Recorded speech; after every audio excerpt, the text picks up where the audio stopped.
Salut les traders, aujourd'hui nous sommes le lundi 9 décembre 2019 et il ne s'est pas encore passé grand chose comme l'habitude des lundis, hein. On commence à prendre un petit peu l'habitude de tout ça.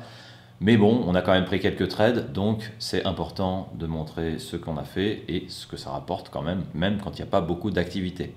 Alors on va commencer par le marché des futurs avec le pétrole. C'est le seul trade qu'il y a eu sur le pétrole et sur le marché futur. Ici, on a eu, vous voyez, une belle descente du pétrole quand il était 14 h, enfin à partir de 9 h 45, mais jusqu'à 14 h. Puis on a commencé à avoir l'apparition de signaux de volume intéressants qu'on voit ici. Et quelques minutes après, donc quelques chandeliers de 5 minutes après, c'est-à-dire 15 minutes là, on a eu la flèche baissière qui nous a donné le premier signal donc à la vente. Et nous avons pris traditionnellement nos 10 ticks de take profit, avec ici, vous voyez, 11, mais encore une fois, on a eu un slippage et ça a fait que nous avons perdu un tick de profit dans cette opération. Mais bon, rien de grave, puisque en général, c'est toujours ce qui se passe, le pétrole étant très volatile en ce moment, et de manière générale, il l'est, même quand il ne se passe pas grand-chose, ça peut osciller de manière très très rapide, et parfois même quand il y a un seul tick de variation vers le haut et un seul tick de variation vers le bas, eh bien ça fait ça quelques minutes, parfois quelques secondes, et d'un coup on a une augmentation du prix et ça passe tout de suite à par exemple 5, 6, 7 ticks au-dessus.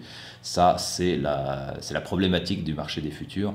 On retrouve ce phénomène notamment sur le DAX qui est encore plus exacerbé puisque là c'est parfois des dizaines voire des vingtaines de ticks qui sont engrangés comme ça d'un coup et on ne peut évidemment pas y faire grand chose. Alors parfois c'est en positif, c'est donc des slippages positifs, mais malheureusement dans la majeure partie des cas c'est en négatif.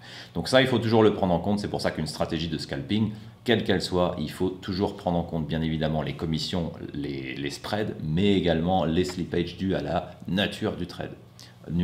Pas la nature du trade, la nature de l'instrument, puisque la nature de votre trade, lui, vous pouvez déterminer votre take profit comme tout système de scalping, mais si vous choisissez mal votre instrument par rapport à vos take profit, là vous risquez d'avoir un gros coup au niveau des slippages. Donc c'est tout pour le pétrole et pour le marché futur. On va voir ce qui s'est passé sur la stratégie d'ultra scalping. Également un seul trade, donc on a eu 3 trades, tout marché confondu aujourd'hui, avec vous voyez sur l'euro USD à partir de 17 h, on a eu une belle flèche baissière, vous voyez avec ce long chandelier à la hausse et on a pris 2 pips de profit net, donc 2,2 ici avec le broker où nous n'avons que 0,2 pips de spread sur l'euro USD et pas de commission. Donc ici on a un beau take profit, 200 $ d'empoché sur l'euro USD.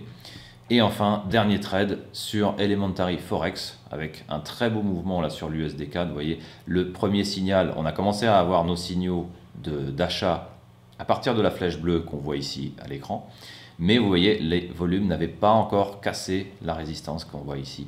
Et donc, au cassage au niveau volume de cette résistance, nous avons eu un beau trade haussier avec 0,20%, 0 pips de drawdown ici et 0,20% de profit sur l'USD CAD. Donc, une belle petite journée quand même, 3 trades gagnants. Que demander de plus? Voilà, sur ce, je vous souhaite une excellente soirée. N'oubliez pas de partager cette vidéo parce que même quand il n'y a pas d'activité, on voit quand même qu'on peut générer et tirer du profit des marchés financiers bien entendu. Donc moi je vous dis à demain et sur ce, tradez bien.